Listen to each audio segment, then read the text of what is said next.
ನಾನು ಯೋಚನೆ ಮಾಡೋದು ಯಾವಾಗಲೂ ರಕ್ಷಿತ್ ಅವ್ರ ಬಗ್ಗೆ ಯೋಚನೆ ಮಾಡಿದ್ರೆ ನಾನು ಹೊರಗಡೆಯಿಂದ ಬಂದಿದ್ದು. ನಾನು ಇವತ್ತವರೆಗೂ ನಾನು ಸಿನಿಮಾಕ್ಕೆ ಬರ್ತೀನಿ ಅಂತ ಬಂದವನಲ್ಲ. ಅವಾಗ ಯೋಗರಾಜ್ ಭಟ್ ಸರ್ ಅವ್ರು ಗರಡಿಲಿ ಯಾರೊಬ್ಬರು ನೋಡಿದ್ರು, ಯೋಗರಾಜ್ ಭಟ್ ಸರ್ ನಿಮ್ಮನ್ನು ನೋಡ್ತಾರೆ ಅದರ ಬನ್ನಿ ಆ ಥರ ಬಂದಿದ್ದು. ಇಲ್ಲಿ ಚಂದ್ರಜಿತ್ ಅವರು ಬಂದು ಕೇಳಿದ್ರು. ಮಧ್ಯದಲ್ಲಿ ಯಾವ ಸಿನಿಮಾನೂ ನಾನು ಒಪ್ಕೊಳ್ಳಿಲ್ಲ. ಬಟ್ ನಾನು ಅದೇ ಯೋಚನೆ ಮಾಡ್ತಾ ಇರ್ತೀನಿ. ಸೊ ಅವಾಗ ಯೋಗರಾಜ್ ಭಟ್, ಇವಾಗ ರಕ್ಷಿತ್ ಶೆಟ್ಟಿ. ಸೊ ಈಗಿನ ಕಾಲದಲ್ಲಿ ಮನುಷ್ಯ ಒಂದು ₹100 ಕೊಡೋದೇ ದೊಡ್ಡ ವಿಷಯ. ಅದರಲ್ಲಿ ಇಷ್ಟು ಕೋಟಿ ಹೊರಗಡೆ ಅವ್ನಿಗೆ ಆಗ್ತಾರಲ್ಲ. ಸೊ ಆ ಟ್ಯಾಲೆಂಟ್ ನೋಡಿ, ಆ ಪೊಟೆನ್ಷಿಯಲ್ ಏನು ನೋಡಿರ್ಬೋದು ನನ್ನಲ್ಲಿ ಅಂತ ನಾನು ಪ್ರತಿ ಸೀನಲ್ಲೂ ನಾನು ಅದನ್ನು ಯೋಚನೆ ಮಾಡಿ I have to give full ನನ್ನ ಕಮಿಟ್ಮೆಂಟ್ ಅಂತ ಹಂಗೆ ಮಾಡ್ತಾಯಿದ್ದೆ. ಇನ್ನು ಅದರೊಳಗೆ ಈ ಸಿನಿಮಾ ಎಲ್ಲ ನೋಡಾದ್ಮೇಲೆ ಬಂದು ನನಗೆ ಕಾಂಪ್ಲಿಮೆಂಟ್ ಕೊಡೋದಲ್ಲ ನನಗೆ ತುಂಬ ಖುಷಿ ಆಗುತ್ತೆ. ನಾನು ಇನ್ನೂ ಸಿನಿಮಾ ನೋಡಿಲ್ಲ, ನಾವು ಯಾರೂ ಸಿನಿಮಾ ನೋಡಿಲ್ಲ. ಅಂಕಿತ್ ಆಗಲಿ ಮಯೂರಿ ಆಗಲಿ ನಾವೆಲ್ಲ ಟ್ರೈಲರೂ ನೋಡಿಲ್ಲ, ಇವತ್ತೇ ಫಸ್ಟ್ ನೋಡಿದ್ದು.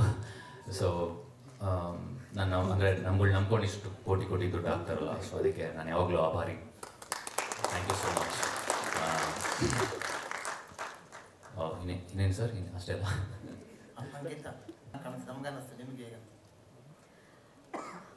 ಅದಂದ್ರೆ ಈಗ ಸಿನಿಮಾನ ಚಿಕ್ಕ ವಯಸ್ಸಲ್ಲಿ ನೋಡ್ಕೊಂಡು ಬೆಳೆದಿರ್ತೀವಿ.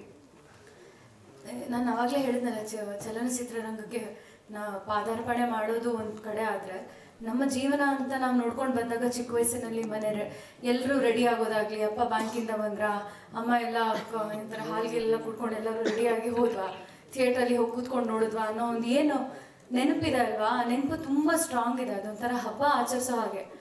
ನೋಡುವಾಗಲಿ ಅಂದರೆ ಚಿಕ್ಕ ವಯಸ್ಸಲ್ಲಿದ್ದಾಗ ಸಿನಿಮಾ ನೋಡುವಾಗಲಿ ಅಥವಾ ಯಾವುದೋ ಮ್ಯಾಗ್ಝಿನ್ ನೋಡೋದಾಗ್ಲಿ, ಆ ಹೀರೋಯಿನ್ ಯಾವ ರೀತಿ ಕೂತ್ಕೊಂಡಿದ್ದಾರೆ, ಯಾವ ರೀತಿ ಬಟ್ಟೆ ಹಾಕಿದ್ದಾರೆ, ಯಾಕೆ ಇಷ್ಟೊಂದು ಇಷ್ಟ ಇವ್ರಿಗೆ, ಮೇಕಪ್ ಅಂದರೆ ಏನು, ಇಷ್ಟೆಲ್ಲ ಒಂಥರ ಯೋಚನೆ ಮಾಡ್ತಿರ್ತೀವಿ ಚಿಕ್ಕವರಿದ್ದ. ಅಂದರೆ ನಾನು ಚಿಕ್ಕವಳಿದ್ದಾಗ ಹಂಗೆ ಯೋಚನೆ ಮಾಡಿದ್ದೆ. ಇವತ್ತು ನೋಡಿದಾಗ ನನ್ನ ತಂಗಿಗೆ ಅದೇ ಅಂತಿದ್ದೆ, ಏನಿದ್ ನಾನಾ ಹಿಂಗೆ ಬರ್ತಿದ್ದೀನ, ಏನು ಆ್ಯಕ್ಟಿಂಗ್ ಮಾಡಿದ್ದೀನಿ, ಅವಳು ನಂಗೇನು ಗೊತ್ತೇ ಆಗ್ತಿಲ್ಲ ಅನ್ನೋ ಥರ ಒಂಥರ ಬ್ಲ್ಯಾಂಕ್ ಅಂತಾರಲ್ಲ ಹಾಗೆ. ಬಿಕಾಸ್ 2 ವರ್ಷದಿಂದ ನಾವಿಲ್ಲಿ ಕೆಲಸ ಮಾಡ್ತಾ ಹೇಗಾಗ್ಬಿಟ್ಟಿದೆ ಅಂತ ಹೇಳಿದ್ರೆ ಒಂಥರ ನನಗಂತೂ ಎಸ್ಪೆಷಲಿ ನಮಗೆ ಪರಂಬ ಸ್ಟುಡಿಯೋಸ್ ಒಂಥರ ಮನೆ ಥರನೇ ಆಗ್ಬಿಟ್ಟಿದೆ ಸರ್. ನನಗೆ ಇವರು ಈ ಥರ ಏನೋ ಸಿನಿಮಾ ಮಾಡಿದಾರಂತೆ, ನಾನು ಹೋಗಿದ್ದೀನಂತೆ, ಆ್ಯಕ್ಟ್ ಮಾಡಿದ್ದೀನಂತೆ, ಮಾಡ್ತಿದ್ದೀನಂತೆ, ಏನು ಒಂಥರ ಬ್ಲ್ಯಾಂಕ್ ಆದಂಗೆ ಇದೆ. ಅದೇ ನಾನು ಈ ಚಿತ್ರದಲ್ಲಿ ಯಾರ ಒಂದು ರಿಯಾಕ್ಷನ್ಗಾಗಿ ಕಾಯ್ತಿದ್ದೀನಿ ಅಂತಂದರೆ ಬಹುಶಃ ಅದು ನನ್ನ ತಂದೆ ತಾಯಿ, ನನ್ನ ತಂಗಿದಂತ ಕಾಣಿಸುತ್ತೆ. ಇವತ್ತು ಟ್ರೈಲರ್ ನೋಡುವಾಗ ನನ್ನ ತಂಗಿನ ಆಗಾಗ ನೋಡ್ತಿದ್ದೆ, ಏನು ಮಾಡ್ತಿದ್ದಾಳೆ, ನಗ್ತಿದ್ದಾಳ, ಅಳ್ತಿದ್ದಾಳ ಅಂತ. ಅಷ್ಟೇ ಬಿಟ್ಟರೆ ಎಲ್ಲ ಏನಂತ ಹೇಳ್ತಾರೆ, ಕಲಾವಿದರಿಗೆ ಪ್ರೇಕ್ಷಕರೇ at the end of the day ನೀವು ರಿಯಾಕ್ಟ್ ಮಾಡಿ ಹೇಳಬೇಕು ಸರ್. ನೀವು ಹೇಳಿದಾಗ ನೀವು ಹೇಗೆ ನನಗೆ ಪ್ರೋತ್ಸಾಹ ಮಾಡ್ತೀರಾ ಅಥವಾ ನಮ್ಮ ಚಲನಚಿತ್ರವನ್ನು ಪ್ರೋತ್ಸಾಹ ಮಾಡ್ತೀರಾ, ಅದ್ರ ಬೇಸಿಸ್ ಮೇಲೆ ಬಹುಶಃ ನನ್ನ ರಿಯಾಕ್ಷನ್ ಇರುತ್ತೆ ಅನಿಸುತ್ತೆ. ಸದ್ಯಕ್ಕೆ ಇಟ್ ಇಸ್ ಆಲ್ ಬ್ಲ್ಯಾಂಕ್ ಅಷ್ಟೇ. ಗೊತ್ತಾಗೋದಿಲ್ಲ ನನಗೆ ಏನು ನಡೀತಿದೆ ಅನ್ನೋದೇ ಗೊತ್ತಾಗ್ತಿಲ್ಲ.